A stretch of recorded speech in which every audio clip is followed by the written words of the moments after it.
Nah, teman-teman, di sini saya akan menjelaskan tentang evaluasi mutu tablet.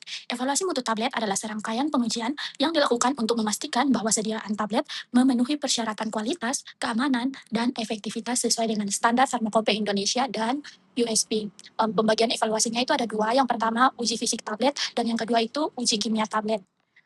Uji fisik yang pertama itu ada uji keseragaman bobot. Uji keseragaman bobot adalah pengujian untuk memastikan setiap tablet dalam satu batch itu memiliki bobot yang hampir sama sebagai indikator keseragaman dosis. Menurut Farmakope Indonesia dan USP, keseragaman bobot mencerminkan proses pencampuran dan pengisian tablet yang baik. Berikutnya itu ada konsep dasar. Dalam proses pembuatan tablet itu serbuk dicampur dan itu harus homogen dan masukkan ke dalam cetakan itu harus mengalir stabil. Masalah yang sering terjadi adalah segregasi dan perbedaan densitas. Akibatnya tablet yang terbentuk tidak sama bobotnya. Berikutnya prosedur. Yang pertama, ambil 20 tablet secara acak dari satu batch. Yang kedua, timbang satu persatu menggunakan neraca analitik. Dan yang ketiga, catat semua hasil penimbangan. Yang keempat, hitung rata-rata bobot tablet. Yang kelima, hitung penyimpangan setiap tablet terhadap rata-rata. Berikutnya ada standar dan kriteria uji keseragaman bobot. Menurut Farmakope Indonesia dan USP, berdasarkan bobot tablet, jika bobot tablet kurang dari 80 mg, penyimpanan yang diizinkan adalah maksimal 10% dari bobot rata-rata. Jika tablet antara 80 mg sampai 250 mg, penyimpanan yang diizinkan adalah maksimal 7,5% dari bobot rata-rata. Jika bobot tablet lebih dari 250 mg, maka penyimpanan yang diizinkan adalah maksimal 5% dari bobot rata-rata. Untuk kriteria lulusnya itu dari 20 tablet yang diuji, maksimal hanya 2 tablet yang boleh menyimpang dari batas di atas. Boleh ada satu pun tablet yang menyimpang lebih dari 2 kali batas yang diizinkan. Berikutnya ada makna hasil dan dampak klinis. Uji keseragaman bobot jika memenuhi syarat itu menunjukkan pencampuran bahan dan pengisian cetakan berjalan baik dan setiap tablet memiliki dosis yang relatif sama.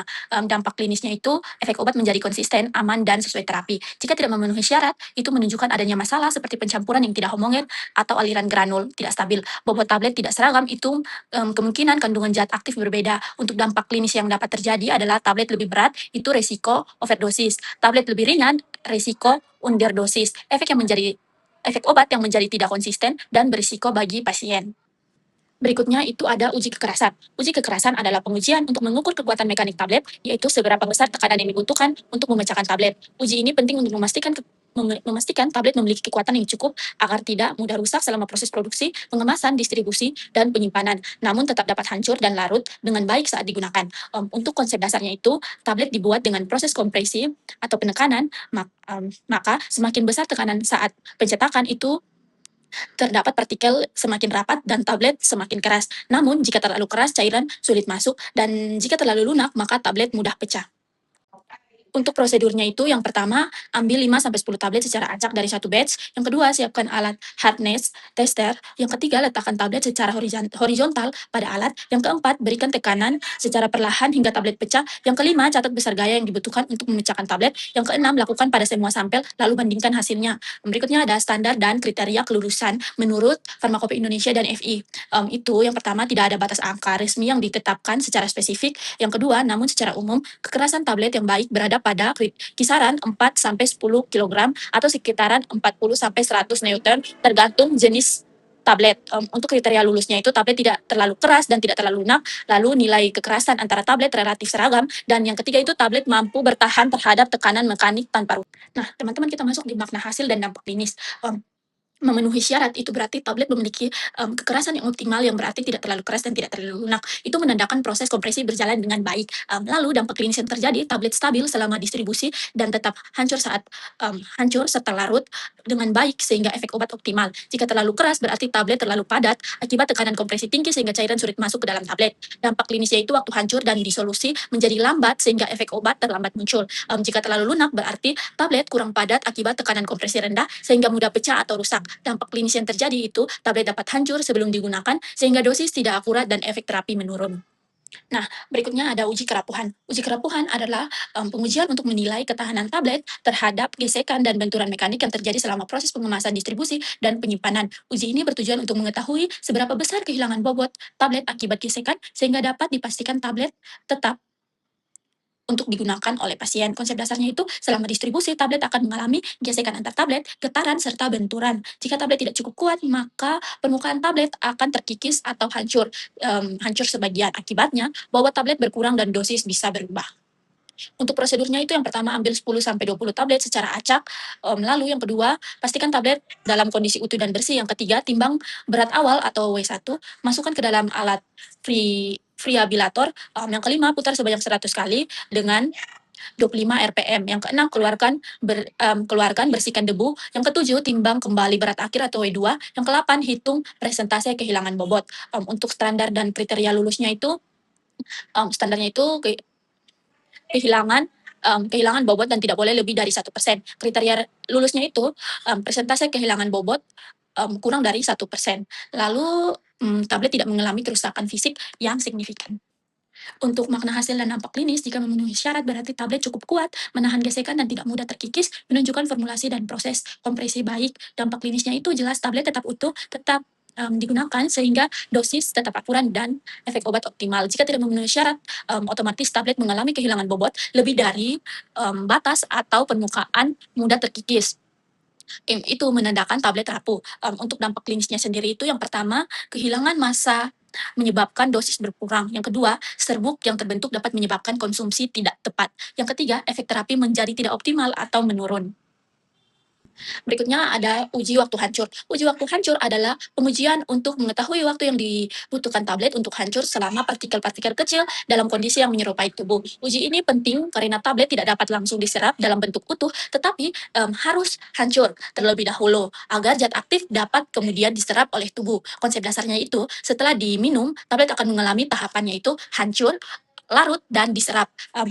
Jika tablet tidak hancur dengan baik, maka proses selanjutnya akan terganggu. Akibatnya, obat tidak dapat bekerja secara optimal. Untuk prosedurnya, yang pertama, ambil 6 tablet secara acak. Yang kedua, siapkan media cair berupa air atau asam dengan suhu sekitar 37 derajat Celcius. Yang ketiga, masukkan tablet ke dalam alat yang disintegrasi. Yang keempat, jalankan alat dengan gerakan naik turun. Lalu yang kelima, amati dan catat waktu hingga setiap tablet hancur sempurna. Untuk standar dan kriterianya itu menurut Farmakope Indonesia dan USP, jika tablet tidak bersalut maka hancur dalam waktu tidak lebih dari 15 menit. Jika tablet salut selaput itu tidak lebih dari 30 menit. Dan jika tablet salut enterik itu tidak hancur dalam media asam, tetapi hancur dalam media basah. Untuk kriteria lulusnya itu semua tablet hancur sesuai waktu yang ditetapkan. Untuk prosedurnya, yang pertama, ambil 6 tablet secara acak. Yang kedua, siapkan media cair berupa air atau asam dengan suhu sekitar 37 derajat Celcius. Yang ketiga, masukkan tablet ke dalam alat yang disintegrasi. Yang keempat, jalankan alat dengan gerakan naik turun. Lalu yang kelima, amati dan catat waktu hingga setiap tablet hancur sempurna. Untuk standar dan kriterianya itu menurut Farmakope Indonesia dan USP, jika tablet tidak bersalut maka hancur dalam waktu tidak lebih dari 15 menit. Jika tablet salut selaput itu tidak lebih dari 30 menit. Dan jika tablet salut enterik itu tidak hancur dalam media asam, tetapi hancur dalam media basah. Untuk kriteria lulusnya itu semua tablet hancur sesuai waktu yang ditetapkan.